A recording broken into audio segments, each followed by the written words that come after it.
Për pacientët e vegjël të prekur me sëmundje të ndryshme tumorale në vend, tashmë ndjekja e diagnozave dhe ekzaminimeve klinike do të kryhet pa dhimbje. Në shërbimin e onkopediatrisë në Qendrën Spitalore Universitare Nën Tereza është vënë në funksion një sallë e re anestezie, e cila do të shërbejë për ekzaminime dhe marrjen e mostrave klinike, apo të trajtimeve të tjera tek të vegjëlit pa ndjerë dhimbje.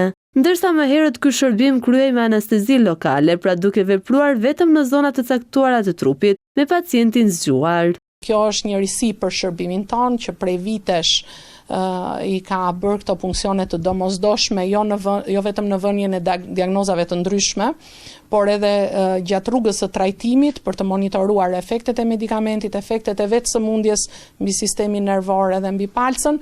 Pra është një funksion që nuk bëhet një herë dy herë dhe fëmijët e mbanin mend procedurën e parë të dhimbshme dhe nuk afroheshin dhe nuk vuante vetëm fëmia, por vuanin dhe prindrit mbrapa derës duke pritur, vuanim ne duke I parë. Për mjekën Donjeta Bali, drejtuese e shërbimit të onkohematologjisë në pediatri, vënia në funksion e kësaj salle me aparatura moderne përveç se letëson dhimbjen te mosha pediatrike, kurse nkon në diagnostikimin dhe trajtim të sëmundjes. Ky shërbim ju vjen në ndihmë të gjithë fëmijëve në vend, të cilët po përballen me sëmundjet tumorale. Jo se përpara nuk kishim në kuptimin, kishim dhomën e kirurgjisë infantile, sallën operatore, nuk është e dedikuar për ne, nuk e kishim disponibël në çdo moment që ne do donim, sepse diagnozat vijnë pa pyetur, pa program, pa një plan. Qenit dhe të pasurit në repart është komoditet për stafin, për të fituar kohë, për të mos vonuar diagnozë. Llogaritemi të kemi diku ke 70-80 raste të reja patologjish maligne në vit,